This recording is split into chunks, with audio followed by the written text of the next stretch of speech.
देखिए, अकबर महान है ऐसा कांग्रेस की सरकारों के समय ऐसा कहा जाता था कि अकबर महान है, जिसने भारत को लूटा कसूटा, भारत पे कब्जा किया, राज किया तो आतंकताई के रूप में आया और राज किया।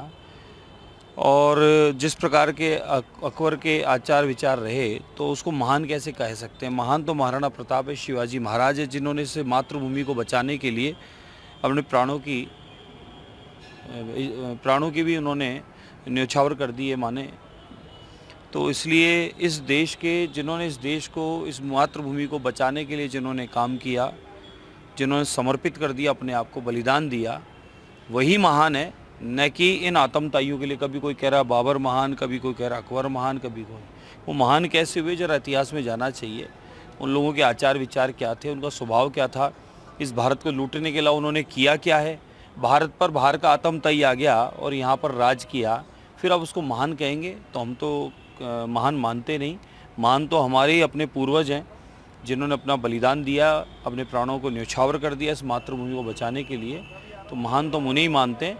हम तो चाहते हैं कि अपने पाठ्यक्रमों में हमारी संस्कृति, हमारी विरासत, हमारा अध्यात्म, साथ में हमारे ऐसे पुरोधा जिन्होंने इस देश को बचाने में अपने आप को समर्पित कर दिया, उन सब की चर्चाएं, उन सब की अध्ययन के माध्यम से अध्ययन होना चाहिए। बच्चों में इतिहास की जानकारी होनी चाहिए, न कि इस प्रकार के आतंकताई जो इस देश पर आक्रमणकारी रूप में आए थे उनकी कोई चर्चा होकर उनको महान बताना चाहिए। उनको बलात्कारी भी कहा। अब देखिए, अब ठीक है, उनको समझ थी जिस हिसाब से उन्होंने बताया, लेकिन मेरा मानना ये है कि जितने भी ये बाहर के राजा आए थे ये आक्रमणकारी थे, इन्होंने देश को लूटा है। और बहुत सारी परंपराएं हैं ऐसी जो इनकी वजह से प्रारंभ हुई। जैसे पिछले समय में हमारे यहाँ सूर्य साक्षी में सारे धर्म आयोजन हुआ करते थे, जिसमें विवाह, फेरा इत्यादि भी होता था। इतिहास के जानकारों को ये अच्छे से पता है कि रात्रि फेरे होने का कब से शुरुआत चलन हुआ। मुग़ल आए, उन्होंने बहन बेटियों को उठाना प्रारंभ किया, तो बहन बेटियों को बचाने के लिए फिर ये विवाह की पद्धति रात को छुपके से शुरू हुई थी। तो इत्तेफाक रखते हैं इन बातों से कि कहीं ना कहीं कुछ तो इस प्रकार की घटनाएं थी जिस वजह से हम लोगों को अपने रीति रिवाज में भी परिवर्तन करना पड़ा। तो ये तो सब आक्रमणकारी थे, यहाँ लूटने आए थे, इन्होंने हर प्रकार से लूटा है देश को। तो ऐसे लोगों की तो इस देश पर चर्चा और मूर्ति और नाम होना ही नहीं चाहिए। कोई दिल्ली जाते हैं तो अकबर रोड, ये रोड, वो रोड, तो बड़ा मन में पीड़ा रहती है इस बात की कि इन लोगों ने तो देश पर आक्रमण किया है और इन लोगों के नाम से इस शहरों के नाम या रोडों के नाम होना ही नहीं चाहिए।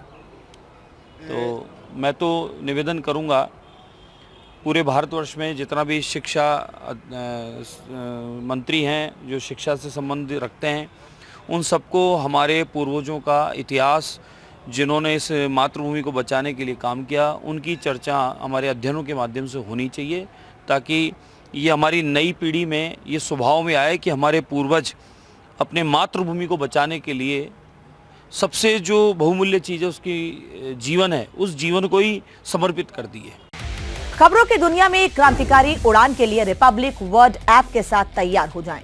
दोस्तों, ये सिर्फ एक ऐप नहीं बल्कि देश दुनिया की हर खबर को आपकी उंगलियों में हर समय अपडेट रखने का माध्यम है। हम सिर्फ एक न्यूज ऐप लेकर नहीं आ रहे हैं, बल्कि हम रिपब्लिक टीवी में न्यूज के एक नए युग की शुरुआत कर रहे हैं और मैं आपको रिपब्लिक वर्ड ऐप ज्वाइन करने के लिए आमंत्रित करती हूँ। रिपब्लिक वर्ड मोबाइल ऐप में ब्रेकिंग न्यूज की शक्ति के साथ प्रभावशाली प्रोग्राम की धड़कनों का सार है।